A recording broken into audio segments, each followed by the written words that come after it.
Bismillahirrahmanirrahim. Assalamualaikum warahmatullahi wabarakatuh. Bapak dan Ibu serta saudara-saudara, pemuda-pemudi Islam, jemaah salat zuhur Masjid Raya Syekh Ahmad Khatib Al-Minangkabawi, Sumatera Barat, yang hadir pada siang hari ini yang kami hormati, yang kami muliakan.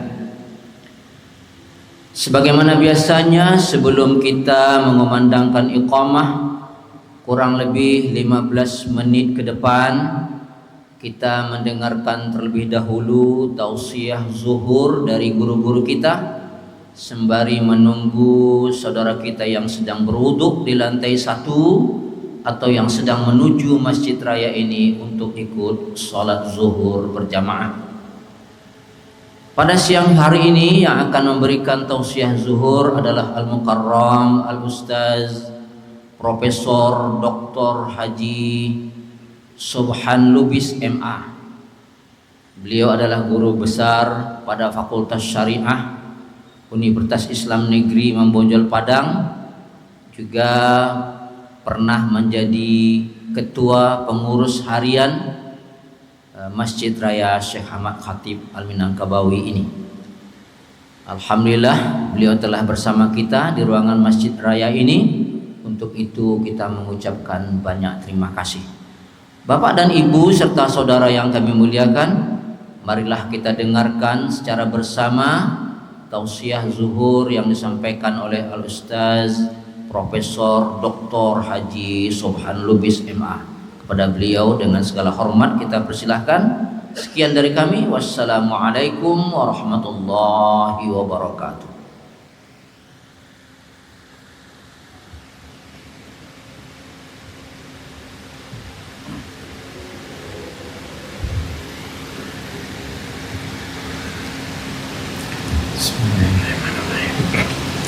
Assalamualaikum warahmatullahi wabarakatuh. Alhamdulillah, wassalatu wassalamu ala rasulillah Nabiyyina Muhammadin ibni Abdillah wa ala alihi wa sahbihi wa man walah. La hawla wa la quwata illa billah. A'udzu billahi minasy syaithanir rajim. Bismillahirrahmanirrahim. Wa atul yatama wa atun nisaa sadaqatihinna nihlah. Fa in tibna lakum an syai'im minhu nafsa fakuluhu hani'am mari'a. Shadaqallahul azim.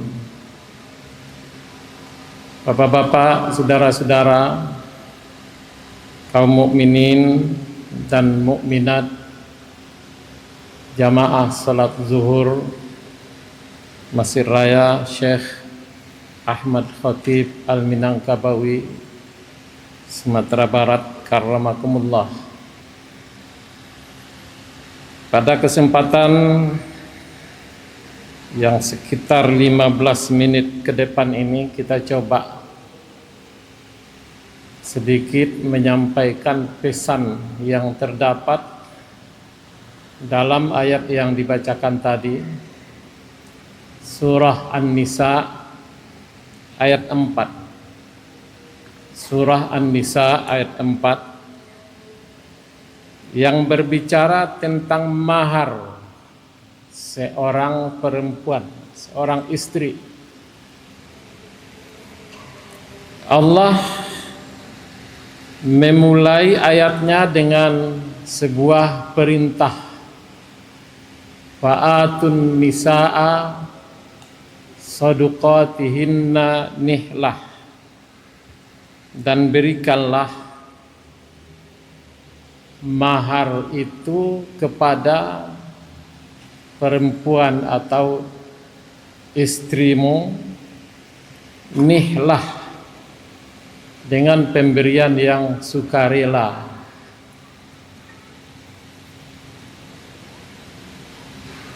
Kata mahar diungkapkan di sini dengan kata sodukot.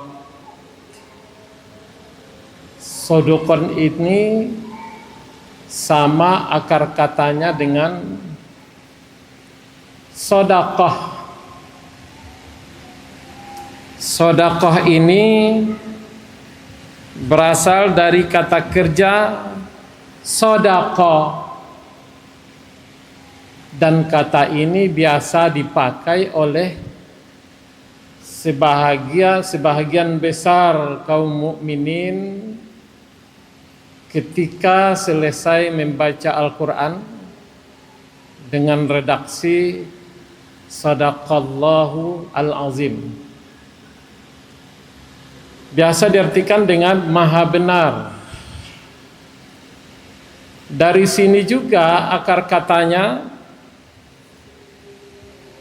Abu Bakar mendapat gelar dari Nabi dengan kata As-Siddiq. As-Siddiq, yang sangat benar, yang sangat membenarkan. Dengan demikian, kata soduqat yang ada di awal ayat ini sebenarnya pemberian yang sudah benar, ikhlas dari hati si pemberi. Sekalipun tidak ada kata nihlah sesudah itu. Wa atun nisaa soduqatihinna nihlah. Nihlah itu artinya pemberian yang sukarela dengan ikhlas. Dari kata soduqat sebenarnya sudah disimpulkan juga ada pengertian sukarela itu di dalamnya.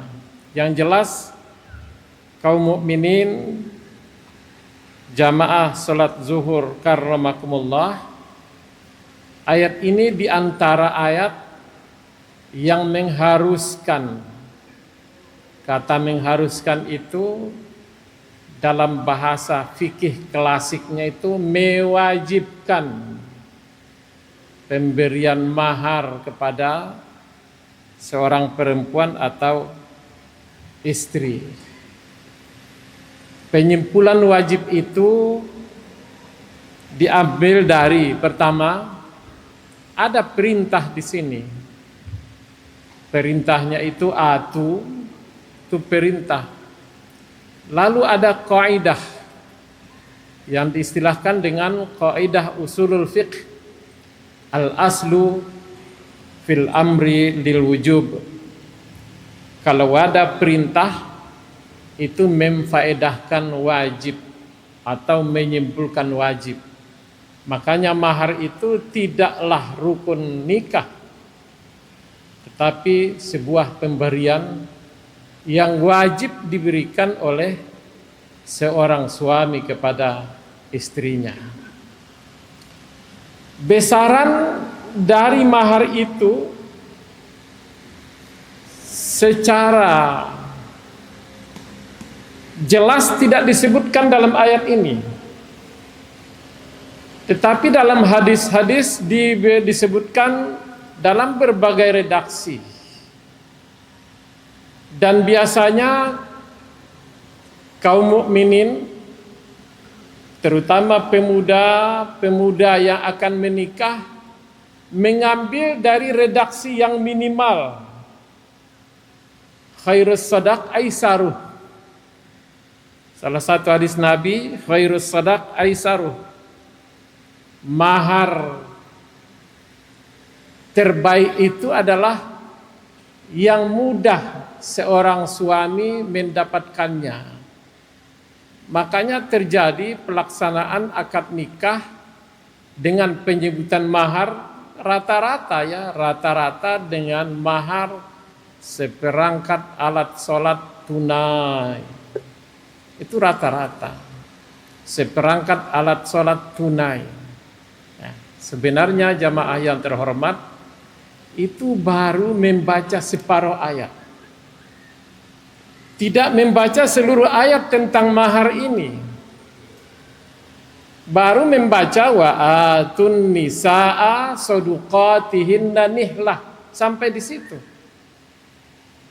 Tapi ternyata ada sambungannya yang jarang dibaca. Maksud jarang dibaca, diambil pemahaman dan diimplementasikan. Kata Allah, fa in tibna lakum an syai'im minhu nafsan fakuluhu hani'am mari'a. Jika istri-istri itu, jika perempuan yang diberi mahar tadi berbuat baik dengan kata tibna, dari toba, toyiba, toyiba, ada kata halalan toyiba. Jika mereka berniat baik atau mau berbuat baik dengan jalan mengembalikan mahar itu kepada suami, mungkin karena suaminya kekurangan modal, mungkin karena suaminya kena PHK sehingga nggak bisa memberikan nafkah. Lantas kata ayat fakuluhu dengan ungkapan fakuluhu, silakan ambillah, makanlah. Kata makan di dalam Al-Quran bukan berarti maknanya seperti yang difahami dalam praktik kita sehari-hari. Ada kata-kata kulu washrobu, ada kata-kata ya wala ta'kulu, ya, dan berbagai redaksi innal ladzina ya'kuluna, yang ada kata-kata makan di situ bukan berarti makan seperti yang kita fahami dalam harian kita, tetapi ambillah hani'am mari'a, dengan senang hati. Jadi ada saatnya si istri yang mendapat mahar tadi, ada saatnya bisa mengembalikan mahar itu. Kalau bahasa, ya mungkin bahasa kita sehari-hari, bang, ambillah mahar saya ini. Ya kalau kita di Minang, udah ambillah balik maharko. Atau ada lagi ajo macam-macam, wan macam-macam. Ambillah mahar ini lagi, ambil mahar ini lagi, berarti untuk dibeli makanan, berarti untuk dijadikan modal. Ini yang saya sebutkan tadi yang agak jarang, sehingga prakteknya kita selalu bertumpu pada maharnya seperangkat alat sholat tunai. Diberikan seperangkat alat sholat tunai, mungkin harganya sekitar 500.000 sudah seperangkat alat sholat. Lalu sekarang mau dijual untuk dibeli makan, berarti sudah jadi barang second. Lalu siapa yang akan mau membeli? Dengan demikian sebenarnya ada isyaratun nas di sini, bahwa mahar itu sebaiknya jangan mahar yang kecil, jangan mahar yang murah, tapi mahar yang besar. Tidak perlu berbangga. Sebenarnya ini yang berlaku ini benar, tapi yang sebenarnya tidak perlu berbangga memberikan mahar yang kecil, tapi berbanggalah memberikan mahar yang besar.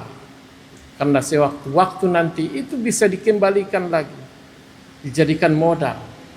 Maka ya diserukan kepada para pemuda yang akan menikah, bersiaplah untuk menikah dengan mahar yang memadai, tidak seperangkat alat sholat tunai saja. Sekalipun ada adat-adat, ada istilah kita dijapui macam-macam, ya itu tidak perlu, itu kan tidak mahar. Tapi yang mahar itu pemberian dari seorang laki-laki, seorang calon suami. Makanya berupayalah memberikan mahar, ya, tapi tentu memang qadarul mustata', jangan disengaja kecil, tapi ketika mampu untuk memberi mahar yang besar, berikanlah mahar besar. Begitulah tuntunan ayat 4 surat An-Nisa ini secara lengkap, tidak parsial. Yang kita amalkan itu baru parsial, separohnya, belum lengkap sampai ke ujung. Semoga kita dapat lebih bisa mengamalkan Al-Quran ini secara keseluruhan. Banyak maaf. Assalamualaikum warahmatullahi wabarakatuh.